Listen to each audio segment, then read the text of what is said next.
Justin Trudeau refuses to admit his grocery costs, a response to a parliamentary order paper question posed by Alberta Conservative MP Chris Warkentin, would only result in the disclosure of a long-standing prime ministerial policy of reimbursing for the average cost of food for an average Canadian household.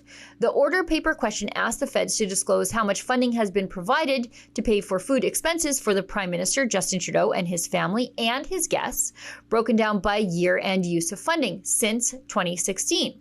After 8 years of Trudeau, it now costs over $2,000 for a two-bedroom. When I was housing minister, it was $1,000.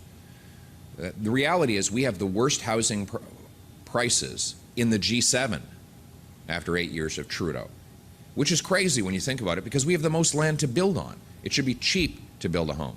According to the response provided by the parliamentary secretary to the Prime Minister, Terry Duguid, who is also a Liberal MP for Winnipeg South, as per a long-standing practice in place since 1985, the Prime Minister reimburses amounts related to food expenses on Statistics Canada data on household spending, which is adjusted using the Consumer Price Index to account for inflation. So, to be clear, Prime Minister Justin Trudeau does not reimburse the taxpayer for his groceries.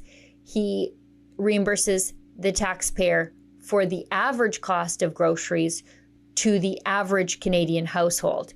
Do you think Justin Trudeau is eating average Canadian groceries? I saw Canada Force One big day. It's not quite as big as you guys. Ours is very Canada, well, we're involved in very small.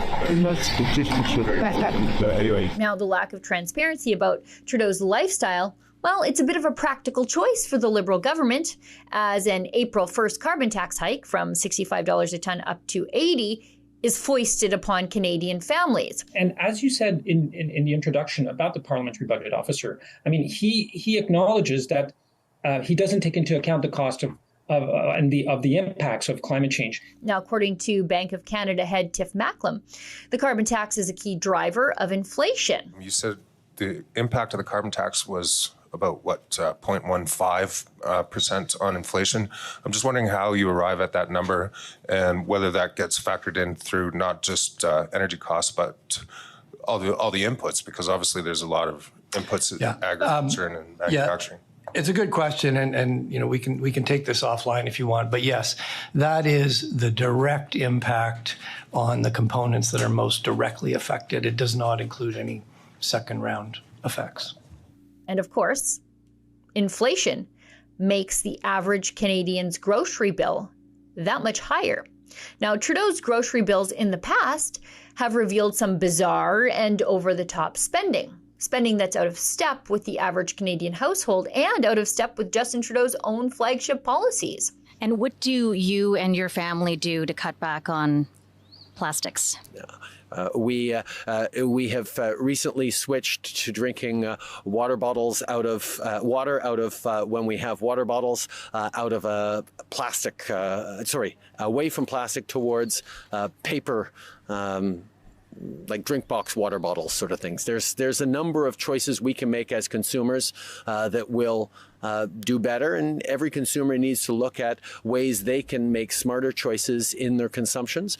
We certainly do that on a daily basis as we've switched from plastic water bottles to paper water bottles or cardboard water bottles. But there's always more things to do, and we're looking forward to continue that. You see, although Trudeau banned single-use plastics in 2021 after signing onto the G7 Plastics Charter in 2018, an access filing by yours truly at Rebel News in 2019 uncovered a monthly taxpayer-subsidized expense for the Trudeau family of $300 on bottled water. Let me say that one more time.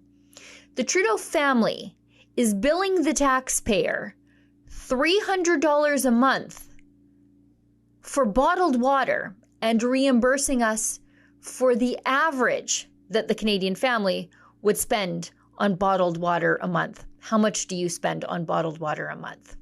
Now, the plastic hypocrisy doesn't just run in the Trudeau family.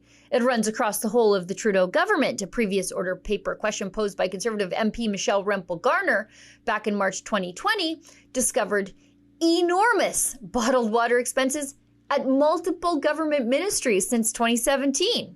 For example, the Department of Fisheries and Oceans spent over $73,000 in 2 years on bottled water. They tell me that we have to get rid of single-use plastics to save the oceans. Global Affairs also spent almost $1 million on bottled water between 2017 and 2020. However, the number could be much higher because the ministry admits it doesn't track bottled water as part of a meal expense. So what do you think? What are they hiding in Justin Trudeau's grocery bills this time? For Rebel News, I'm Sheila Gunn Reid.